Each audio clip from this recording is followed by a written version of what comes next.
Welcome once again, guys, to a brand new installment of the Visual Vapor Reviews. So, thanks so much for tuning in for the weekly video. The newest video in the week. And I'm sorry I wasn't able to upload yesterday. We've got a whole new format, and I finally got my tablet working, so we're finally able to get a little bit of a change of scenery. I'm over here in the living room right now trying to get my videos back up and running. So we're gonna try and make it work. My phone is leaning up against a cup, so that's possibly a recipe for disaster. I'm not 100% sure yet. But we're going to be talking about the history and evolution of vape coils, courtesy of the Mist Hub, this article was published on August 2nd, 2016. And they have come a long way since the original cartomizers. They've really stepped up their game, and there's a whole lot of new stuff. So let me adjust the camera real quick, and we'll get right into this Topic Tuesdays. Alright, guys, so I understand it is a Wednesday, but we've got a whole lot of stuff to talk about. I've got work later today, so we're going to hopefully be able to get this wrapped up as quick as possible. Alright, so let's start off with the original, and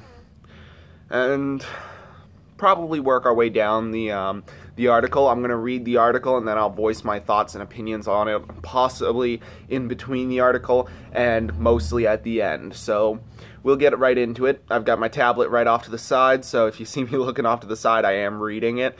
So I'll try and make as much eye contact with the camera as possible. Alright, so I've got my three flavors right here before we start off. We've got Ariana's favorite, Banana Split, and I promised her I'd vape that today. Today is her birthday. She is 20 years old. Wonderful. And I've been with her for almost 3 years now.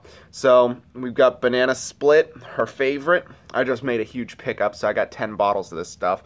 Fresh Lime, and menthol, which is that's a really light menthol, not a huge overpowering one. Alright, so let's get right into this, and we'll start off with the title of it, which is called The Evolution and History of Vape Coils. Alright. So, the TF-V8 Cloud Beast tank is the first tank on the market that comes with standard with an octo coil. Take a moment to drink that in. Octuple coil setups from the factory just became standard equipment. This is a big deal. A solid move to raise the bar in an industry that always loves bigger and more powerful gear. As a point of respect, we want to tell you how we got here, how the industry evolved, and, most importantly, from the beginning. So, in the beginning, you can trace the technology of vaping all the way back to April 1963, when a guy named Herbert Gilbert filed a patent on the smokeless non-tobacco cigarette. John F. Kennedy was president, so you can understand the technology described was not quite ready for production, and the patent expired without making it into stores. The idea was reborn in 2003. A Chinese doctor named Han Lick, who based his design for the electronic cigarette on ultrasonic atomization, developed a three-piece setup similar in size to analog cigarettes. The first N-Gen e-cigarettes were put into production, and the industry began selling globally in 2004. Meaning, what an amazing timeline, 1963, and then it took a sleeper all the way until 2003. That's amazing, and the global phenomenon that was vaping came into its prime in 2004.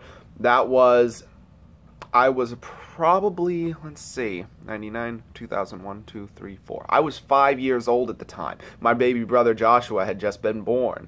So that's when why vaping is so new. Stuff like this was unheard of at the time of 2003. You would never expect to see anything like this at all. So, think about that. The first vaporizer that was reborn around 2003 and 4 was this thing.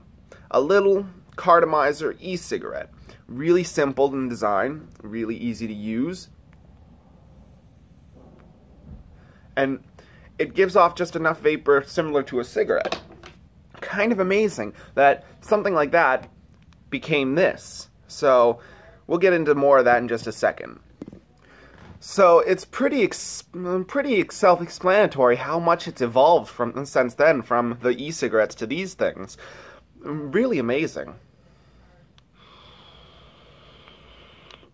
And from something like that to that is pretty insane. It went from being able to just put out just tiny clouds like this to something like this. Amazing evolution from the beginning, and that's all thanks to the most fundamental part of vaporizers, the coils. So let's move on. In 2006, the next big innovation combined the atomizer and flavor cartridge into one piece, appropriately called the cartomizer. There was no ultrasonic technology here. The inventors Umar and Tariq Shakish of XL Distributors opted for a simple resistance wire heating element wrapped in cotton. That should sound pretty familiar to you vapors out there. That basic resistance wire technology lives on in every coil on the market today. Resistance wire tech was the foundation for a rapid evolution of consumer technology. Rapid enough, in fact, to be compared to the market-driven advances in personal computing and cellular phones with no exaggeration whatsoever. That's pretty crazy, considering that if it's on par with the distribution and creation of cell phone technology, that means that there's a demand out there. That means it's not just, oh, it's a niche, it's a simple part of technology. It's successful. It's not just some tiny little piece of technology. It's got some really important things. So now we're going on to what's called, the next part of the article, called post-cartomizer. That means just before it. So the cartomizer ruled the roost for the next few years, limited only by power output, which moved forward with an emphasis on capacity, until 2011, when the coil resistance was basically around 2 or 2.5 ohms and drew very small amounts of power, but expanded battery options. The early screwdriver mods, or purse smokers, the ego, and eventually the variable voltage mods like the lava tube, which are very old mods. Those are like antiques beyond belief in the vaping world, allowed more current. Taking advantage of this, the dual coils were introduced into larger, higher capacity cartomizers, giving much greater vapor production and bigger clouds. The power output and coil technology, with those two things advancing, everything got bigger. The carto tank, a ported cartomizer inside a glass or plastic reservoir, boosted the juice capacity. The clearomizers were developed in early of 2012, which used wicking systems instead of packed cotton, allowing you to basically use simpler wicking methods, such as cotton fiber, or simple fibers that were found only in older tanks. Like, for example, I actually have one. Let me go grab it real quick. Here we are. So something you're not used to seeing, or you might be if you're just starting out vaping, is this little beauty. Now you can kind of see it through the foil, the little wick pieces here. In this case, the wicking is on the outside. I'm going to open this up actually, because I haven't shown it to you guys before. But this is essentially what the cartomizer looked like. Really simple, really easy, and it has a very low resistance. All of your cotton is coming down the center, but it also comes off the sides here to wick up and complete your circuit. A really simple and really easy cartomizer, and it's pretty insane to think that it went from something like this to something like this. This is a falcon head coil, and this is an ego coil. So look at that. Look at the difference. Yeah, this is a little gunky, I know, it's been used. But look at this thing. This thing has the cotton wicks on the outside rather than small holes for the wicking to go into. This is not something you're used to seeing, but this is. How did we get from this to this? I'll explain more as we go down the column of the article. So, let's see. In 2013, the DIY sector of the market simply exploded. The standard of vapor production grew by leaps and bounds, largely due to a fast-growing hobbyist scene. I think you can kind of guess where I'm going here. RDAs, rebuildable dripping atomizers, first developed in 2012, became the hobbyist equipment of choice, precisely because they allowed large multi-coil sub-ohm setups to be built. For drippers, dual coils became the standard, while triple and quad coils became legitimate options. Clapton coils, twisted wire, and parallel coils showed up in the cloud comps across the country. 2012, I was, let's see, 99. I was 13 years old, and I probably saw my first vape mod around when I was 14, I think. I was riding my bicycle, and the story that's pretty interesting. I'll get into that in just a second. The story behind that is I was riding my bicycle to Antrim back in the older days when I had my bike. I would ride my bike to and from church just to get my exercise up and whatnot. It was something fun I like to do. On the way back one day, I had seen this guy letting out a ginormous cloud. I had no idea what it was, and I asked him about it. And he said it was a vaporizer, and it looked like a grenade, one of those old-fashioned grenade mods, old little beauty. I forget what they're called, but... And so I was intrigued with them ever since, and I had no idea what they were. By the time I was 17, a vape shop had opened up across the street from where I'm living now, called X Smoke Vape Smart, and that's where I ended up getting my first mod, but that's not what's important right now. But needless to say, I saw the first real good vape around 2013, 2014, somewhere around there. And it just really sat with me because it was pretty cool. I really liked the looks of it, and I don't know, it stuck with me, and that's why kind of one of the reasons why I'm vaping today, I guess. So next up, let's see. Mass market plug-and-play equipment came along almost as quickly. The late 2012 tank-style Clearos started using coils that could be removed and swapped with pre-manufactured replacements. Bottom-fed coils like the Kangar's EVOD came to market soon after. These systems introduced adjustable airflow and dual coil systems in the arms race to create more vapor and better flavor. Pretty awesome. Let's see what time it is real quick, see what we're working on. 10:51, not bad. All right, so it really it was kind of like an arms race back in the late 2012 and early 2013. Everyone's trying to have the better mod, the best vapor production, and everyone wanted the newest mod. By 2014, you could buy a system with a single coil, dual coil, or even dual coils from Kangar's Aerotank Turbo, which challenged the Aspire Nautilus for the top position in the mass market vaping hierarchy, and made up the first off-shelf quad coil setup. These coils typically ran from 1.6 to 1.8 ohms of resistance, but Kangar dropped its dual coils down to 0.8 ohms in the search for more vapor and a taste of things to come. That is a beautiful statement right there, because vapors always look for the next best thing. We're always trying to find out which is the better mod and how we can better help people stop smoking. Sorry. A little bit of the stuffy nose today. So, it's pretty amazing to think that we went from the tiny e-cigs that used to rage on the markets to something like this in such a short few years. From 2004 all the way to 2013. That's just insane. 8 years and we have something, the market's exploding. We're under attack from the FDA, we're under attack from Big Tobacco, and yet they're still coming out with such amazing products.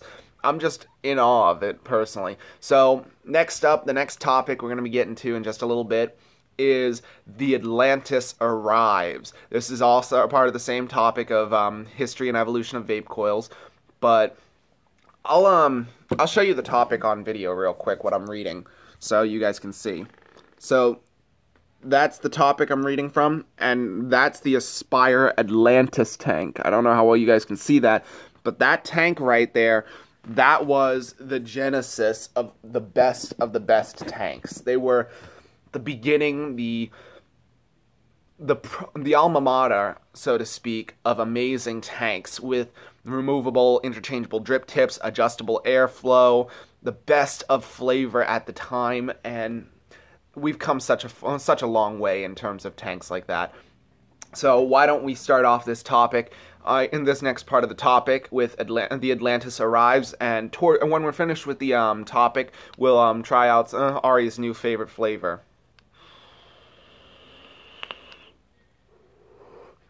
Alright, so the Atlantis arrives. In the late 2014, the Aspire Atlantis dropped, and the vaping world hit a new stage of development. The Atlantis, this is the... Okay, I must have said it wrong before. This is the Atlantis, not the Nautilus. I apologize, guys. So, the Atlantis started... was and still, in theory, a clearomizer, but it will be remembered as the first full-powered mass-market sub-ohm tank with a 0.5 ohm coil and a strong appetite for watts and juice. The Atlantis started a race in its own right, with such fog machines as the Kanger sub-tank and the Sense Heracles, the VTC series from Smoke, the E-Leaf Limo, the Inokin's iSub, and the 100-watt rated Horizon Tech Arctic. Coming to market within the next 6 months, these tanks brought competition levels of vapor to everyone who could possibly want it. The new coils learned a lot of lessons from the hobbyist. The thicker 24 and 22 gauge Kenthal could be found in many sub-ohm tank coils with much lower resistance and massive juice inlets to prevent dry hits. Dual coils used parallel builds by the early 2016. Clapton wire found its way to many coils designed for improved flavor. Throughout its evolution, variable voltage mods increased markedly in power input, giving a degree of flexibility necessary to run the new tanks and their formidable coils to their peak potential. Coil options on, for example, the Inokin's iSub line ranged from 0.2 ohms to 2 ohms exactly. Practical for the same device, or of the broad range of power settings, from 6 to 100 watts on the Inokin TC 100 watt kit. The release of the Smock TFV4 in 2015, the Smock was one of the best rated coils at the time for their tanks and mods. They were known for their biggest flavor production back in 2014 and 2015.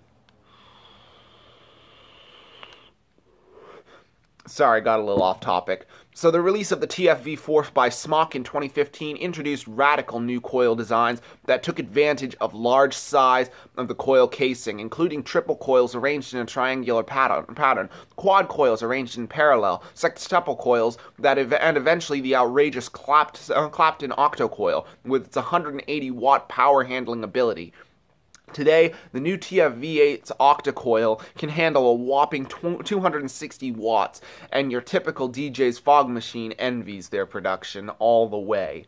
So, to note, at the time of 2015 and 2016, Smock was really in their prime, taking over the vaping world. They were, or Smoke, however you want to pronounce it, Smoke, whatever. But the way they were in their prime, they really took over the vaping world with their ability to use the size of their coils to their full potential, using 2 coils, 1 coil, 4 coils, and then eventually 8. That amount of power for just a certain amount, for the kind of tanks they used, the TFV12 that came out later that year, was just incredible. Their types of vapor production were juice hungry, of course. You would go through a 20 ml bottle in 5 days, not even a day if you were lucky, because of how hungry, and just using your normal vaping amount, you'd put off huge clouds in a competition. You'd need a lot more than just the 10 small bottles I picked up just to last a week. Alright, so the next setup Next subtopic is the temp control revolution. This is one of my favorite things to talk about because temperature control really helps you get that flavor tweaked just right at the right temperature. So normally watts and temperature have their differences, but power mode, such as wattage, is direct wattage. Temperature mode is heating up your coils to a certain temperature, and it can read that directly from your the mods you have today. But stuff like the old ones, like the DNA 40 chipset, those were just getting into their prime about those temperature controls. So we'll get into that in just a second. Gotta have a couple of vapes first. All this talk about vape makes me vape hungry. Loving that juice. I've got on here a mix of Green Blast from Naked 100 and my menthol. I always liked the green juices. The green juices are my favorite. That's why you can see a hint of green in my tank. Alright, so now the temp control revolution. While many vapors searched for the ultimate in raw vapor output, a different group developed a radical new technology that allowed the user to control temperature just as easily as they controlled wattage. Evolve LLC, makers of the first variable wattage mod back in 2010, brought temper control to the masses in 2014 with, whoa, I mentioned it before, the DNA 40 chipset. These chips utilize nickel 200 wire instead of kenthal or nichrome because nickel's resistance changed with its temperature, allowing the chip to target a temperature by monitoring the resistance and adjusting the power output in real time. Similar chips quickly found their way into the competing mods, and by 2015, almost every mod you can think of could produce well over 100 watts in wattage mode along with the full temperature control array. This advance meant significantly greater safety for the most health-conscious vapors, because research has shown that aldehyde production increases significantly beyond certain temperatures, and besides, some people just like a cooler vape. Soon, nickel 200 wire saw the competition from titanium wire and eventually stainless steel, which could also be used with temperature control or wattage.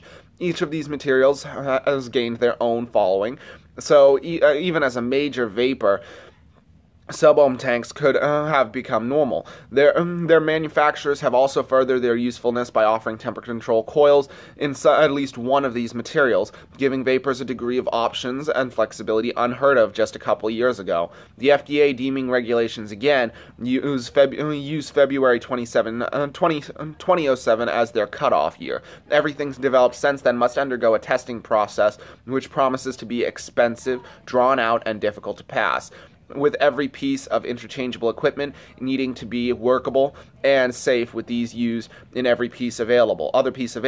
There are many ways manufacturers can address these regulations, but you will notice that in 2007, the vaping gear available on the market was almost entirely of the cartomizer-driven cig-alike type, given the lobbying power of companies who sell most of the cig-alike systems. You have to wonder about the convenience of that cutoff date. But we have roughly 2 years before the retail selection really begins to suffer, and given the swiftness of the industry over the last 2 years, we can hope for more to come before vaping hits those inevitable speed bumps. But at the very least, it's been a hell of a ride thus far. And that concludes the history of and evolution of vape coils from Mist Hub. So, what do you guys think of that so far? What do you guys think of that topic? I really think it was an amazing topic. We're going to have a few new topics to read about. Stuff like the NYC disregarding science and the fight against vaping. Studies revealing that smoking is not as safe as everyone thinks, and vaping could save tobacco users' lives. Advantages of integrated or removable vape batteries, PG or VG, which juice is right for you, and stealth vaping, how to vape on the sly. All sorts of cool things to talk about, all sorts of things that will work well with new topics that come up, and we'll get into that later, but not this week.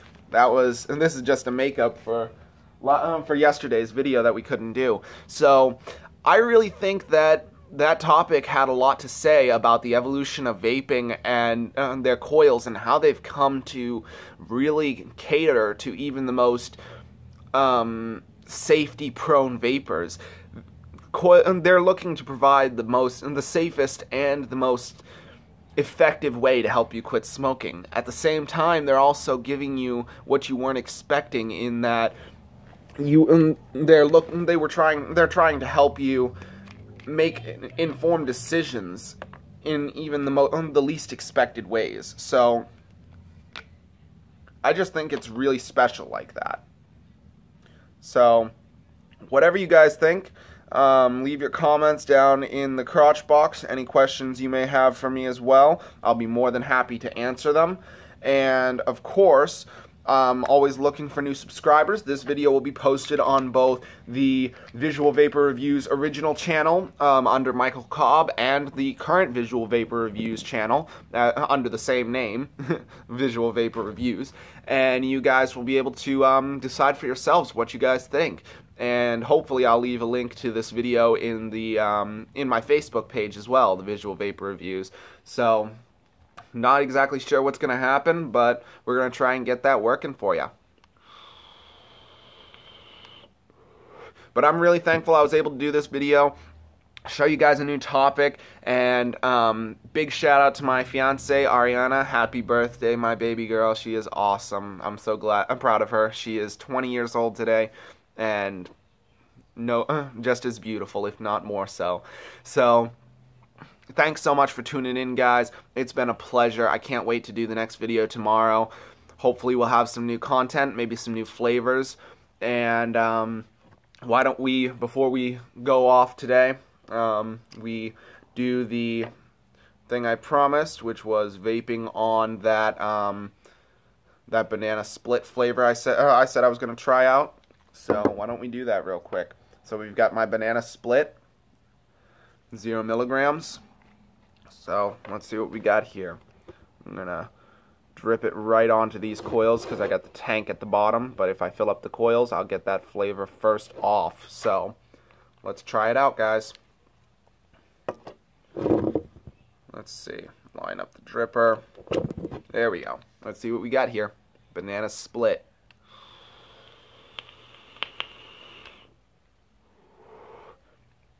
Cock-a-doodle damn, that is a good flavor right there. Loving that banana split, tasting all the flavors.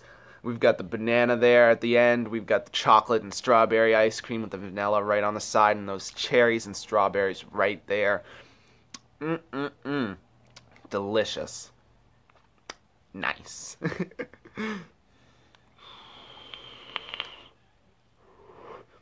No complaint on the flavor there. It's kind of switching back over to my menthol green blast. So, I'm going to vape this off real quick.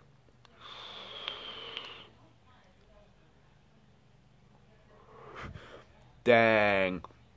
Perfect flavor. Absolutely love it. So, that about wraps it up, guys, for today's video. Thanks so much for sticking around and watching it with me. Thanks so much for listening to the topic today. We'll have some new topics. I'll pick one of those from there eventually soon and see what we can do for the next Topic Tuesday. Tomorrow is Throwdown Thursdays, guys, and we're going to try and get a nice throwdown between 2 different flavors instead of 2 different mods. And hopefully we'll have things charged up for you then. So until next time, as always, I'm your host, Michael Cobb. And these have been the Visual Vapor Reviews.